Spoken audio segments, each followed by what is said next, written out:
So hello বন্ধুরা, 26শে March উপলক্ষে গেমের ভিতরে নতুন একটি ইভেন্ট আসতে যাচ্ছে, যেটা শুধুমাত্র 26 এবং 27শে মার্চই থাকবে। এবং এই ইভেন্ট চলাকালীন আপনি 26 এবং 27 তারিখ গেমের ভিতরে লগ ইন করে একটা দুটা ম্যাচ খেললেই পেয়ে যাবেন গান ক্রেট, ওয়েপন রয়্যালের ভাউচার, ডায়মন্ড রয়্যালের ভাউচার, এছাড়াও আরো অনেক কিছু। কিন্তু ভাই এটা সব থেকে বড় কথা না, সব থেকে বড় কথা হচ্ছে গেমের ভিতরে প্রথমবারের মতো বাংলাদেশের জন্য কোন একটা ইভেন্ট আসতেছে। এটা আমাদের কাছে অনেক বড় পাওয়া।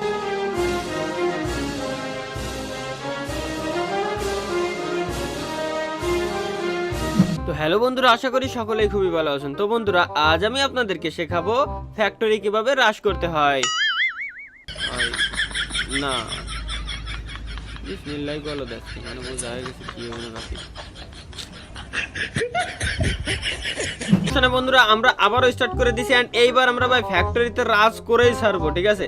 তো এখন কি করতে হবে দেখেন, আমি কত স্লোলি নামতেছি। এমনিতে এখানে স্লোলি নামে, ওটা কোনো বিষয় না, একটু সাইডে নামতে হবে, একটু এদিক ওদিক হওয়া যাবে না, ঠিক আছে? এই দেখেন আমার সাথে কতগুলো এনিমি নামছে। এখন আমাকে গাইস চুপি চাপি থাকতে হবে, চুপি চাপি উপরের দিকে লক্ষ্য রাখতে হবে যে একটা এনিমি আছে নিচে নামবে। আর ভাই এবার ঘুষি দিয়ে নাক মুখ একেবারে বক্সালা দিতে হবে, ঘুষি দিয়ে। হ্যাঁ হ্যাঁ হইছে গাইস, ও যেভাবে আমাকে ঘুষি দিছে না, ঠিক ওইভাবে ঘুষি দিয়ে নাক মুখ বক্সালা দিতে হবে আমার মতো। আর মিজাজ খারাপ হয়ে যাচ্ছে, কেমন যেন ফাইজলামি করতে আইছি আমি র্যাঙ্ক ম্যাচে। সো গাইস, আপনি যদি ফ্যাক্টরির কিং হইতে চান বা ফ্যাক্টরি রাজ করতে চান, তাহলে আপনাকে কি করতে হবে জানেন? সিধা ফ্যাক্টরি থেকে 360 ডিগ্রি অ্যাঙ্গেলে ঘুরলি দিয়ে এইভাবে ক্লক টাওয়ারে নেমে যেতে হবে। কারণ ভাই আগে আমাদের ক্লক টাওয়ার রাজ করা শিখতে হবে, ঠিক আছে?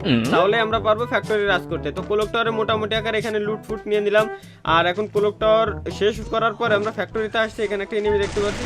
তো ওইটাকে পাট্টাটা হেডশট দিয়ে একেবারে শেষ করে ফেলছি গাইস এখন ওইখান থেকে, ঠিক আছে? তো এখন একটু গুল্লি মুল্লি দেবো আমি এখান থেকে, কারণ এটাকে পরে এডিট করে আমি মন্টেজ ভিডিও বানাবো, ঠিক আছে? পরে মন্টেজ ভিডিও বানাবো, ঠিক আছে? তো হয়ে গেছে আমাদের এখন ফ্যাক্টরি প্রায় আমাদের রাজ করা শেষ ভাই। ওই হেডশটটা দিছি মানে আমরা এখন রাজা, ঠিক আছে? আর আমাদের মারবে কে, ঠিক আছে ভাই? আর ড্রোনে এনিমি দেখতে পাচ্ছি দুইটা, ওরা টিমিং করছে এখানে। তো আমার কাছে M29 আছে, এখন হবে রাজ। হবে না রে, হবে না রে, বাদ দিয়ে দিতে হবে ফ্রি ফায়ার খেলা। রাজা নয়, খয়রাতির মতো বাঁচার চাইতে ফ্রি ফায়ারই বাদ দিয়ে দেবো। তো বন্ধুরা, আপনি সাপোজ র্যাঙ্ক ম্যাচ খেলতেছেন ডুওতে, ঠিক আছে? আর আপনার সাথে মানে আপনাদের দুইজনের সাথে প্রচুর পরিমাণে এনিমি আসছে ভাই, প্রচুর পরিমাণে। তো তখন আপনি কি করবেন? তখন ভাই কিছু না, সিধা আপনার অ্যাঙ্গেলটাকে চেঞ্জ করে 360 ডিগ্রি অ্যাঙ্গেলে ঘুরায় নেবেন আপনি যে লোকেশনে যাচ্ছেন ওইখান থেকে।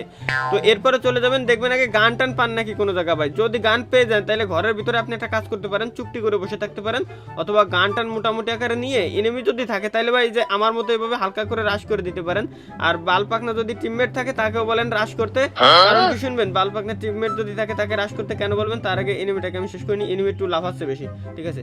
ওরে ওরে ওরে জুম করে মারতে হবে। হ্যাঁ, এটাকে আমি অলরেডি ডাউন করে দিছি গাইস, ঠিক আছে? এখন কি করা যায় এটারে আগে কিলটা কনফার্ম করে দিন, এরপরে বাকিটা আমি আপনাদেরকে বলতেছি যে টিপস অ্যাড দেবো। তো এটাতে লুট করে নিই। লুটের কি আছে, শর্ট গান কিছুই নাই, বালদৌর মেজাজ খারাপ হয়ে গেল, ভালো লাগে না। ও সরি, আমি তো রেকর্ডিং করতেছিলাম গাইস। যাই হোক, ওই যে একটা কোপানি শুরু করছে আমার অলরেডি, আই মিন মারা শুরু করছে অলরেডি আমার। এখন ও ওই সাইডে আছে। ও মাই গড, কি হেড দিছি! আর কি 37 হেড তো পড়ে না। যাই হোক, কি বডি দিছি গাইস, মাই গড, এক বডিতেই শেষ। তো আমার কাছে মেডিকিট যা ছিল ওইটাতে মোটামুটি কমপ্লিট। ওর কাছে MP40। এখন এখান থেকে ভাগতে হবে গাইস। ওর কাছে মনে করেন যে শর্ট রেঞ্জের গান এনিমির কাছে আছে, আর আপনার কাছে আছে লং রেঞ্জের গান। তো আপনি কি করবেন, এভাবে ভাগবেন, ঠিক আছে? আর টিমমেট মরে যাইতে দিতে হবে, তার কারণ আছে টিমমেট যাতে আপনাকে লাইক দিতে পারে, এই কারণে। আর এখান থেকে আগে তো এখান থেকে আগে ভাগে আমি আগে লবিতে যাই, লবিতে যাওয়ার পর নতুন ম্যাচ স্টার্ট দিই। এইভাবে সারাদিনে 50টা ম্যাচ খেলতে থাকি। আসলে হয় না আমার, মরার ভিডিও হয়ে যায় ডেলি।